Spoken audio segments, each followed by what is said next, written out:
సుమన్ టీవీలో మీ business promotions కోసం ఈ కింది నెంబర్ను సంప్రదించగలరు.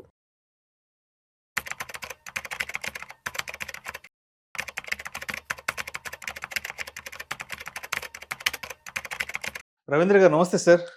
నమస్తే అండి విష్ణు గారు. రవీంద్ర గారు, మా టీం ఒక క్వశ్చన్ పంపించారు. ఆ క్వశ్చన్ ఏంటో చదువుతాను. ఉద్యోగం చేసేవాళ్ళు, అదేవిధంగా ఇన్వెస్ట్మెంట్స్ చేసేవాళ్ళు చట్టబద్ధంగా ఆదాయ పన్ను ఆదా చేసుకోవడానికి తప్పనిసరిగా తెలుసుకోవాల్సిన ముఖ్యమైన ట్యాక్స్ సేవింగ్ మార్గాలు ఏంటంటే అడుగుతున్నారు. అంటే జాబ్ చేసేవాళ్ళు, ఇన్వెస్ట్మెంట్స్ చేసేవాళ్ళు వాళ్ళ ట్యాక్స్ బర్డన్ని తగ్గించుకోవడానికి ఏమైనా సులువైన మార్గాలు ఉన్నాయంటే అడుగుతున్నారు. దానికి ఏం చెప్తారు? ఆ సాలరీడ్ ఎంప్లాయీస్కి ఫస్ట్ థింగ్ ఏంటంటే వాళ్ళకి 2 ఆప్షన్లు ఇచ్చారు government. Old tax resume, new tax resume. So మీకు ఒక హోమ్ లోన్ ఉండి ఒక ఇంటికి మళ్ళీ అంటే పేరెంట్స్ ఉండొచ్చు, లేదా మీ ఇల్లు ఎక్కడో ఉండొచ్చు. మళ్ళీ ఆ ఇంటికి రెంట్ కడతా ఉండే హోమ్ లోన్ ఉంది, హోమ్కి రెంట్ కడతా ఉన్నారు, ఇంట్రెస్ట్ పే చేస్తున్నారు హోమ్ లోన్కి. నెక్స్ట్ స్కూల్ ఫీజులని, మెడికల్ ఇన్సూరెన్స్లని, ఎల్టీసీలని, ఇలా మీకు కొన్ని డిడక్షన్లు ఉన్నాయనుకోండి. దెన్ మీరు ఓల్డ్ ట్యాక్స్ రెజ్యూమ్లో ఎంత ట్యాక్స్ వస్తుంది, న్యూ ట్యాక్స్ రెజ్యూమ్లో ఎంత ఉందో క్లియర్గా చెక్ చేసుకొని క్యాలిక్యులేట్ చేసుకొని you can save tax. So ఏదైనా ఇవి ఉన్నాయన్నీ కూడా వాళ్ళు ప్రాపర్గా ట్యాక్స్ సేవ్ చేసుకోవచ్చు. సో బై డిఫాల్ట్ న్యూ ఉండేది కాబట్టి కంపల్సరీ మనం గుడ్డిగా న్యూ ఫాలాల్సిన అవసరం లేదు. మనకు చాలామంది క్లయింట్లకు ఇన్వెస్ట్మెంట్స్ ఉంటాయి, హోమ్ లోన్ ఉండిద్ది, రెంట్లు కడతారు, మెడికల్ ఇన్సూరెన్స్ కడతారు, స్కూల్ ఫీజులు కడతారు, నెక్స్ట్ ఎలక్ట్రికల్ వెహికల్ తీసుకుని వాటి మీద లోన్లు తీసుకుంటారు, చిన్న చిన్న తిరుపతి లాంటి టెంపుల్స్కి డొనేషన్లు ఇస్తారు. వాటన్నిటికి కూడా వాళ్ళకి డిడక్షన్లు వస్తాయి. సో వాళ్ళు కంపల్సరీగా న్యూ ఫాలో అవ్వాల్సిన అవసరం లేదు. వాళ్ళు ఓల్డ్తో చెక్ చేసుకొని ఓల్డ్లో తక్కువ ట్యాక్స్ పడుతుందంటే హ్యాపీగా ఓల్డ్ ఫాలో అయితే వాళ్ళకి చాలా ట్యాక్స్ సేవ్ అవుతూ ఉంటుంది. ఫస్ట్ థింగ్ అది. నెక్స్ట్ ఒక శాలరీ ఎంప్లాయీ శాలరీ జాబ్ చేస్తాం, వాళ్ళకి ఏమైనా ప్రాపర్టీ ఉండేది, ఏమైనా రెంట్ వస్తుంది అనుకోండి, అలాంటి వాళ్ళు హెచ్యుఎఫ్ అంటారు, హిందూ అన్డివైడెడ్ ఫ్యామిలీ, ఉమ్మడి కుటుంబం అనే కాన్సెప్ట్ ఉండేది. వాటిని వాడుకొని మీ పాన్ కార్డ్తో పాటు ఇంకా కొత్త పాన్ కార్డు అప్లై చేసుకుంటే మీకు 2 పాన్ కార్డులు వస్తాయి. 2 పాన్ కార్డుల మీద 2 టైప్స్ ఆఫ్ ఇన్కమ్స్ మీరు స్ప్లిట్ చేయొచ్చు. మీకు 15 లక్షల శాలరీ అనుకోండి, అడిషనల్గా రెంట్ 3 లక్షలు వస్తుంది అనుకోండి, ఈ 3 లక్షల మీద 30% 90,000 కట్టాల్సిన పని లేదు. ఆ రెంట్ని మీరు హెచ్ఎఫ్ కన్నా పెట్టేస్తే ఆ 3 లక్షల మీద మీకు ట్యాక్స్ చాలా వరకు సేవ్ అయిపోయి ఆల్మోస్ట్ 0 అయిపోయింది. సో ఎక్స్ట్రా మీరు రెంట్ కట్టాల్సిన పని లేదు. సో అలా హెచ్ఎఫ్ని ఒకటి మీరు ప్లాన్ చేసుకోవచ్చు. Second thing. నెక్స్ట్ మీరు ఇన్వెస్ట్మెంట్స్ అన్నారు.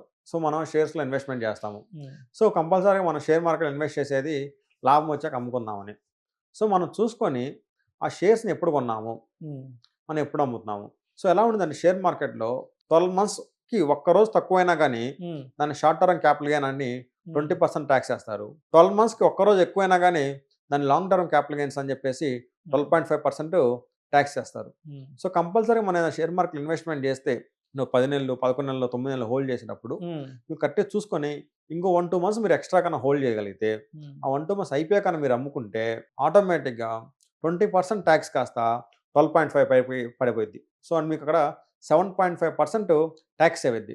ఓకే. సో మన షేర్స్ మార్కెట్లో లాంగ్ టర్మ్లో అమ్ముతున్నామా, షార్ట్ టర్మ్లో అమ్ముతున్నామా అని చూసుకొని కరెక్ట్గా ప్లాన్ చేసుకోవాలి. ఒకటి old tax regime, second HEF, మూడోది లాంగ్ టర్మా short term. Next fourth one అసలుకే ట్యాక్స్ హార్వెస్టింగ్ అంటారు. ఇది ఎలాగ ఉండిద్దంటే ప్రతి ఒక్క ఇండివిజువల్ కూడా ఎవ్రీ ఇయర్ 1.25 lakhs దాకా ఎటువంటి ట్యాక్స్ కట్టాల్సిన అవసరం లేదు. బట్ మీకు ఏమి ప్రాఫిట్స్ రాలేదంటే ఆ లిమిట్ వెళ్ళిపోయింది. మీరు ఏదైనా కంపెనీలో షేర్స్ కొన్నారండి, ఎగ్జాంపుల్ ఇన్ఫోసిస్ అనే కంపెనీలో మీరు షేర్స్ కొన్నారు, ఎగ్జాంపుల్ ₹1,00,000 పెట్టారు.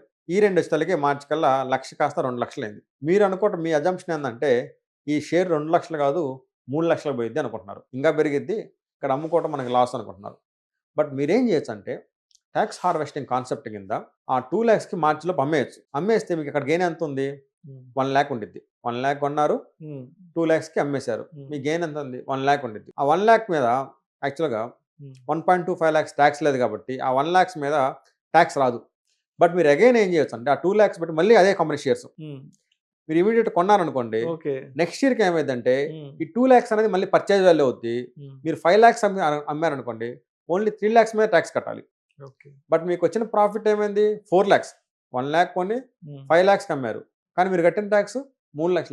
అది మీరు కరెక్ట్గా ప్లాన్ చేస్తే ఎవ్రీ ఇయర్ 1.25 కింద మనం స్ప్లిట్ చేస్తే 2-3 yearsలో ఈ ట్యాక్స్ హార్వెస్టింగ్ కాన్సెప్ట్ని వాడుకొని 5 lakhs మీద కూడా ఎటువంటి ట్యాక్స్ కట్టకుండా ప్లాన్ చేసుకోవచ్చు. బట్ మనకు ఆ విజన్ ఉండాలి, ఆ పేషెన్సీ ఉండాలి, షేర్ పెరుగుతుందని నమ్మకం ఉండాలి. షేర్ పడిపోయేటట్టయితే దానివల్ల యూజ్ ఉండదు, మరి దాన్ని నమ్ముకుంటే ఎవ్రీ ఇయర్ కొంత కొంత ఎన్కాష్ చేసుకోవటం, మళ్ళీ అదే రేటు కొనటం.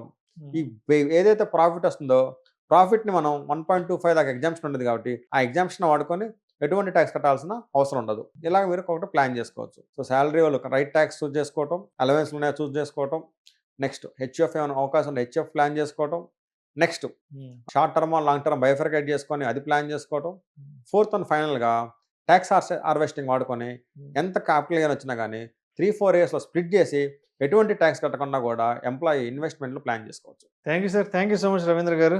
థ్యాంక్ యూ అండి విష్ణు గారు. ఉద్యోగం చేసేవాళ్ళు అదేవిధంగా రకరకాల ఇన్వెస్ట్మెంట్స్ చేసేవాళ్ళు చట్టబద్ధంగా అంటే లీగల్గా ఎస్ వాళ్ళ ఇన్కమ్ ట్యాక్స్ బర్డన్ని తగ్గించుకోవడానికి ఎస్ వాళ్ళకున్న మంచి మార్గాలు ఏంటనే దాని గురించి చాలా చక్కగా తెలియజేశారు. థ్యాంక్ యూ సో మచ్ అండి. థ్యాంక్ యూ అండి.